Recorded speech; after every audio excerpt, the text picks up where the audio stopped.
Namaskaram, Namaste, Vanakkam. Happy Deepavali, Mzansi. Greetings of love and light on this auspicious Diwali morning. The Festival of Lights originated in India, and today's sadhana takes us back to our spiritual heartland for India's Republic Day celebrations. Later in the show, we chat to Professor Usha Devi Shukla on the significance of this ancient Hindu festival and explore a bit more with a message from the Holy Tirukkural. And while we may tend to overindulge with the sweets, we are reminded by Kugan to tuck in our tummies with some yoga for wellness too. For many, India is celebrated as the spiritual capital of the world, with a heritage deeply rooted in Sanatana Dharma. This year celebrated the 70th year of the Republic of India, and our very own President, Cyril Ramaphosa, was invited as the chief guest by Prime Minister Narendra Modi. Along with our President, a South African media delegation was also invited to the country, and Sadhana was privileged to be India's guest as well. The celebrations also commemorated the historic connections that both our countries share through observing the 150th birth anniversary of Mahatma Gandhi and 100 years of Nelson Mandela.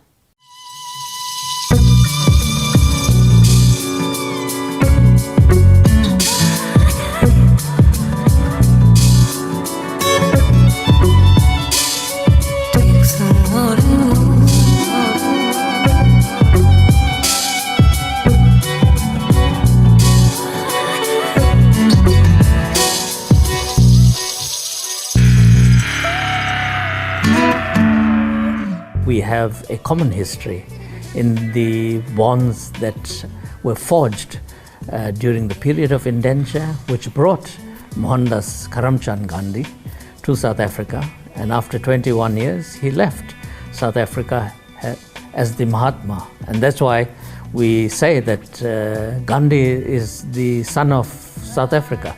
When you speak of the history of relationship between South Africa and India, that the starting point is the Gandhi-Mandela axis. It's a strong bond that binds the two countries and the two peoples together. And this is a very special year. We are celebrating the 100th birth anniversary of Mandela and the 150th birth anniversary of Gandhi. So we see it as the Gandhi-Mandela year. And even more important, we have President Ramaphosa here in India as the chief guest of honor for the 70th anniversary of India's Republic Day. That's a great prestige and a great honor, but it's also a testimony to the strong bonds of friendship between India and South Africa.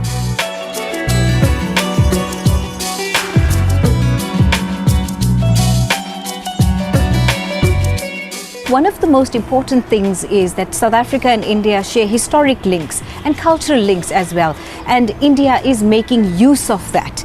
They're actually trying to rejuvenate relations between South Africa and India as well, so that trade, investment, other opportunities present itself, so that a roadmap for creation or strengthening these relations is actually created after Republic Day.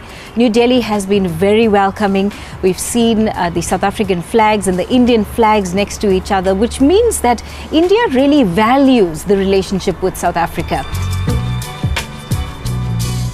President Ramnath Kovind, along with our chief guest for today, His Excellency Cyril Ramaphosa, the President of the Republic of South Africa. I think when you find people like our President Cyril Ramaphosa, who delivered the lecture, the inaugural Mahatma Gandhi, Nelson Mandela lecture, when they keep referring not just to Nelson Mandela but also to Mahatma Gandhi in the same context, it shows the level to which 3 generations later he still has an impact on world leaders. And you find world leaders in Europe, the US and many other places also quoting Gandhiji often.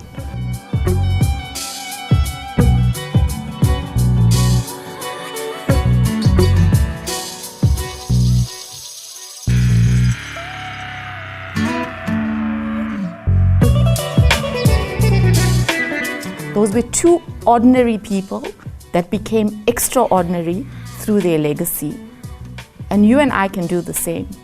It's how do we leave a legacy for our children and for our country, For us as media, we have that role to play. We leave our legacy. This is a legacy project for us, the media contingent that came down to India. We leave a huge legacy. I mean, I look through the pictures and I think, wow, 20 years from now, maybe I'll be telling the story to my grandchildren. It's a legacy project.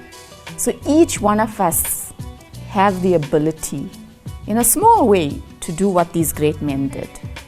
So every time we say Gandhi Madiba legacy, what is that legacy and how do we bring about change?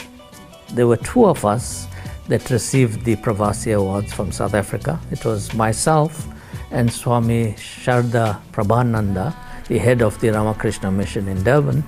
And I was very, very honored and privileged to be getting the award alongside him because in many sense he's my guru and he's from the Ramakrishna Mission and I have a very close relationship with the Ramakrishna Mission. And when you speak of Ramakrishna, it's synonymous with Swami Vivekananda. And my whole philosophy of life was shaped by the philosophy of Swami Vivekananda, whose whole Neo-Vedanta philosophy focuses on the divinity of every human being, that each and every one of us are divine beings, irrespective of our color, our race, our religion. We are all one and the same, and we all have the same spark of divinity within each one of us.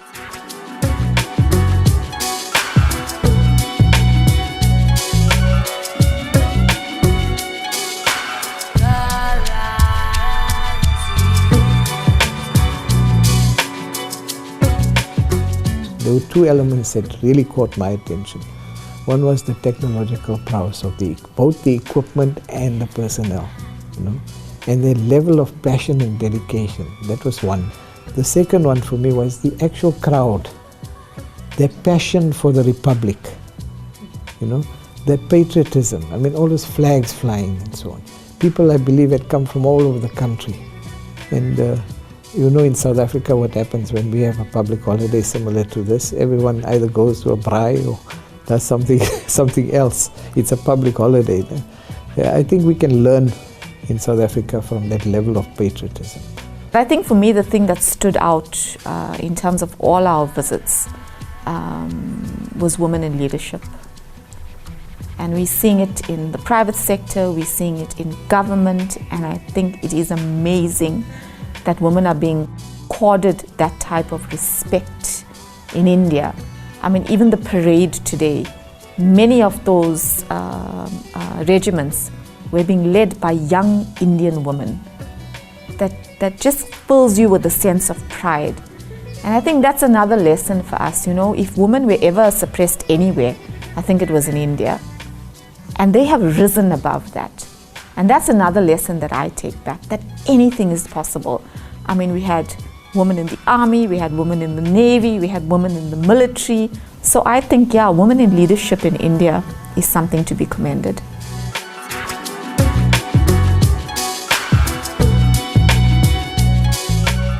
Every one of us have a responsibility, no matter what position we hold in society, the highest or whatever other position.